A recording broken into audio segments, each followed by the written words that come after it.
കഴിഞ്ഞ ദിവസം എനിക്കൊരു സ്റ്റോക്ക് റെക്കമെൻഡേഷൻ കമ്പനിയിൽ നിന്നൊരു കോൾ വന്നിരുന്നു. അവർ ഓഫർ ചെയ്തത് ഡെയിലി ഒന്നോ രണ്ടോ കോൾസ് തരുന്നതാണ്. അതായത് സ്റ്റോക്സ് ബൈ ചെയ്യാം, ഇന്നവിടെ ബൈ ചെയ്യാം, ഇന്നവിടെ സെൽ ചെയ്യാമെന്നുള്ളൊരു സർവീസ് അവർ പ്രൊവൈഡ് ചെയ്യുന്നുണ്ട് പറഞ്ഞു. അതിനവർ ചാർജ് ചെയ്യുന്നത് മന്ത്ലി 15,000 റുപ്പീസാണ്. അവർ റെക്കമെൻഡേഷൻ തരുന്നത് സ്റ്റോക്സിലും ഫ്യൂച്ചർ ആൻഡ് ഓപ്ഷൻസിലൊക്കെയാണ്. എനിക്കവർ ഡെമോ ആയിട്ട് അതിൽ തന്നത് ഓപ്ഷൻസിൽ തന്നെയായിരുന്നു. മാർക്കറ്റിൽ ഒരുപാട് ടൂൾസ് ഉണ്ട്, ഫ്രീ ആയിട്ട് തന്നെ നമുക്ക് ഇൻട്രാഡേ സ്റ്റോക്ക് പിക്ക് ചെയ്യാൻ പറ്റുന്നത്. അതിൽ ഞാൻ ചെയ്യുന്നൊരു മെത്തേഡ് ഞാൻ കാണിച്ചു തരാം. ടോപ്പ് ഗെയിനേഴ്സ് മണി കൺട്രോൾ എന്ന് സെർച്ച് ചെയ്യുക. അതിൽ ഈ കാണുന്ന ലിങ്ക് ഓപ്പൺ ചെയ്യുക. Top gainers today NSE. ഇതിൽ നമുക്ക് കാണാൻ പറ്റുന്നത് NSEയിലെ ടോപ്പ് ഗെയിനേഴ്സാണ്. അതായത് ഒരുപാട് വോള്യൂം ഗെയിൻ ചെയ്ത നല്ലപോലെ പ്രൈസ് ഗെയിൻ ആയിട്ടുള്ള സ്റ്റോക്സ് ആണ് ഇതിൽ കാണാൻ പറ്റുക.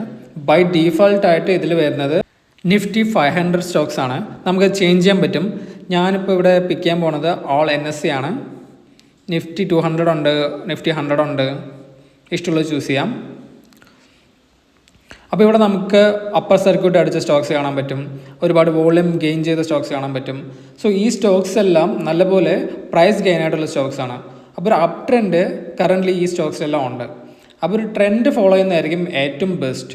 അതാണ് easiest way to make money. അപ്പോൾ ഞാനിന്ന് പിക്ക് ചെയ്തത് റിക്കോ ഓട്ടോ ആണ്. ഒരു ട്രേഡും എടുക്കണ്ടായി. ഞാനിതിൻ്റെ ചാർട്ട് കാണിച്ചു തരാം. വലിയൊരു ടെക്നിക്കൽ നോളജ് ഇല്ലാത്ത ഒരാൾക്ക് പോലും ഈസി ആയിട്ട് ഈ ഒരു ട്രെൻഡിൽ നമുക്ക് ബൈ പൊസിഷൻ എടുക്കാൻ പറ്റും. അത്ര ഈസി അല്ല, എന്നാലും കമ്പാരിറ്റീവ്ലി ബെറ്റർ ആയിരിക്കും. ട്രെൻഡ് ഫോളോ ചെയ്യുന്നത് തന്നെയാണ് മാർക്കറ്റിൽ പ്രോഫിറ്റ് ഉണ്ടാക്കാൻ ഏറ്റവും ബെസ്റ്റ് വേ. ഈ ട്രെൻഡൊക്കെ എപ്പോൾ വേണമെങ്കിലും റിവേഴ്സ് ആവാം. സോ എപ്പോഴും സ്റ്റോപ്പ് ലോസ് വെച്ച് ട്രേഡ് ചെയ്യുക. ഇത് വേറൊരു സ്റ്റോക്കാണ് ആ ലിസ്റ്റിൽ നിന്നുള്ള ഫിസിക്സ് വാല. നല്ലൊരു റാലി നമുക്കിവിടെ കാണാൻ പറ്റും. ഇവിടെ ഒരുപാട് ബൈ പൊസിഷൻ എടുക്കാനുള്ള ചാൻസസ് നമുക്കിവിടെ കാണാൻ പറ്റും. സോ റാൻഡമായിട്ട് ഏതെങ്കിലും ഒരു സ്റ്റോക്ക് പിക്ക് ചെയ്യുന്നതിന് പകരം ഇങ്ങനെ അപ് ട്രെൻഡുള്ള സ്റ്റോക്ക് എടുത്തു കഴിഞ്ഞാൽ നമുക്ക് വലിയ റിസ്ക് ഇല്ലാതെ തന്നെ പ്രോഫിറ്റ് അടിക്കാൻ പറ്റും. ടോപ്പ് ഗെയിനേഴ്സ് മാത്രമല്ല, ടോപ്പ് ലൂസേഴ്സും നമുക്കിവിടെ ട്രാക്ക് ചെയ്യാൻ പറ്റും ഇൻ കേസ് നിങ്ങളൊരു ഷോർട്ട് പൊസിഷൻ എടുക്കുകയാണെങ്കിൽ. അതേപോലെ 52 വീക്ക് ഹൈ ബ്രേക്ക് ചെയ്ത സ്റ്റോക്സ് എല്ലാം നമുക്കിവിടെ ട്രാക്ക് ചെയ്യാൻ പറ്റും. അപ്പോൾ ഇതാണ് ഒരു മെത്തേഡ്. ഡെമോ ട്രേഡിംഗ് ചെയ്തതിന് ശേഷം മാത്രം ഏതൊരു സ്ട്രാറ്റജിയും ഇംപ്ലിമെൻറ്റ് ചെയ്യുക. നിങ്ങൾക്ക് സക്സസ്ഫുൾ ആണെന്ന് തോന്നിയാൽ മാത്രം ചെയ്യുക. അല്ലാത്ത പക്ഷം നിങ്ങൾക്ക് കംഫർട്ടബിളായ സ്ട്രാറ്റജിയിൽ ഉറച്ചു നിൽക്കുക. ഒരുപാട് പേർക്ക് ഇത് അറിയായിരിക്കും. അറിയാത്തവർക്ക് ഇത് ഹെൽപ്ഫുൾ ആയെന്ന് വിചാരിക്കണം.